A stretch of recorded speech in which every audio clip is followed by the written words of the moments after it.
Hey everyone, Weekly Reviews here. It is a time of the week when I do my Survivor recap. So to recap on this week's episode, it basically started off with the Gondal tribe and the aftermath of the tribal council. And Peter was automatically scrambling, trying to figure out who he could align with, and he's kind of shady. It went right to a reward challenge, and it was a big food challenge where the reward was winning food, and they had to go under the water to release these balls, and Gondal was ahead, and Shanlo was behind because Michelle couldn't untie the knots, so Gondal already had an advantage. They, it was like a basketball challenge, so I'd be surprised if Gondal didn't win because they've got that NBA player Scott on their team. So it ended up between being Scott and Nick with the basketball throwing challenge, and literally by one basket, Scott ended up winning for Gondal, so they got the big food challenge. So that was a big welcome present for Julia. And on Shanlo, Michelle saw that, she knew that it was her fault that they lost the reward challenge, so she was kind of scrambling. She's talking to Debbie, trying to figure out who she'd won off, and Debbie really wants the girl to win, and I kind of in a way too, because girls don't normally win because they're very whiny and complain a lot. So, but then Debbie reveals that she would want Jason off, and Michelle goes,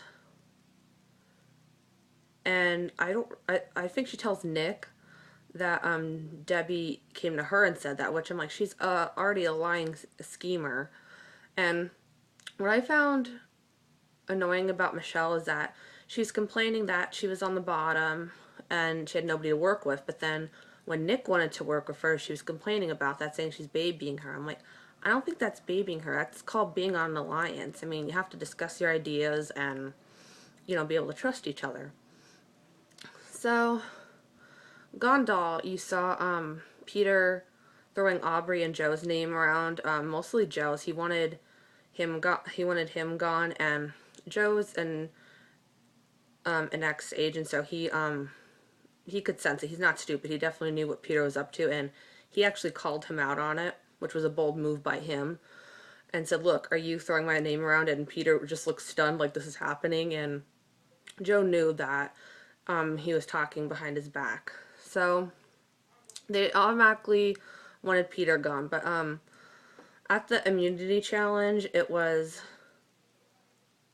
had to do this challenge where it was a big obstacle course. It was tough all around, and they had to do this thing where they had to poke these blocks and knock them over, and then they had to build this stack going like this, and Jason and I believe it was, yeah, Jason and Nick were kind of behind on the blocks, and Gondal had a lead, but they had a plan how to stack the blocks, but then Peter said to stack them a certain way, and they almost had the tower going, but then it fell over, so then that gave Sean Lowe the advantage, and both teams had great teamwork. Debbie was on top of Nick's shoulders, and then Ty was literally standing on Scott's shoulder, so great teamwork on both tribes, and Team Shanlo ended up pulling it off and won, so great job, Team Shanlo. I am definitely Team Shanlo. I sense a good vibe on that tribe.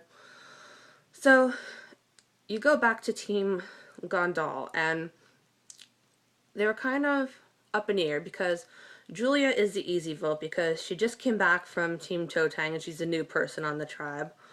But then you have Peter, who's scheming all the time and so arrogant and so full of himself that Aubrey and Joe thought about it, and they wanted to keep Peter so then Brains could have the numbers.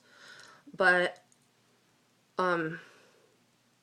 Scott could see that Scott found out that everything Peter said to him was bull, so then he tried to go with Juliet and Ty, trying to get Peter out, and Aubrey was up in the air about it because on one hand she gets Peter out, but then if she gets Peter out, she kind of loses an ally in Joe.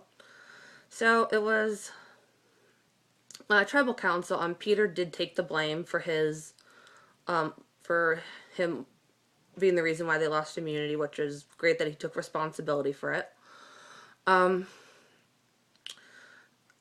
It was going it was going kind of back and forth a little bit. I mean, it wasn't really an intense tribal council, but you saw a lot of talking around, and Scott was like talking to Ty like Peter, Aubrey, and they're whispering. No, not Peter, Aubrey. They're whispering Julia or Peter, and Scott, I believe, said original plan, and then they're whispering all around. And then Aubrey says original plan, and you're wondering what that means. And you see when they go to vote that you see Aubrey voting for Julia, but then when I'm watching the votes, I automatically think it's going to go to a tie between Julia and Peter, and it's going to be a deadlock because Julia and Peter can't vote then. So it ended up being Peter the one sent home, which I am so glad because his arrogance was so annoying. And you knew Aubrey switched her vote because you saw Julia crossed off and Peter underneath it. So I'm very curious to see where her position will be in the next episode, especially because from the previews for next week, it looks like they're going to go into the merge. So I'm very curious to see who's going to align with who. I'm hoping Debbie and Neil will stick with Sydney, Jason, and Scott, because Scott could pull in Ty and Debbie could pull in Aubrey, and they could have a good alliance going. But I gotta say, I was a little bit disappointed by Jason's comment in next week's episode when he said that it's like shoving geeks in lockers. I'm like, that just kind of bothered me a bit there, but we'll have to see how it plays out. I'm very curious to see who's going to be the first one gone next week and who's going to be on the jury. So we'll have to wait and see. I hope you enjoyed this week's Survivor recap. If you enjoyed this video, like, subscribe, and if you want to see Survivor, it is on Wednesday nights, 8 p.m. on CBS. Remember, like, subscribe, and remember, stay regal.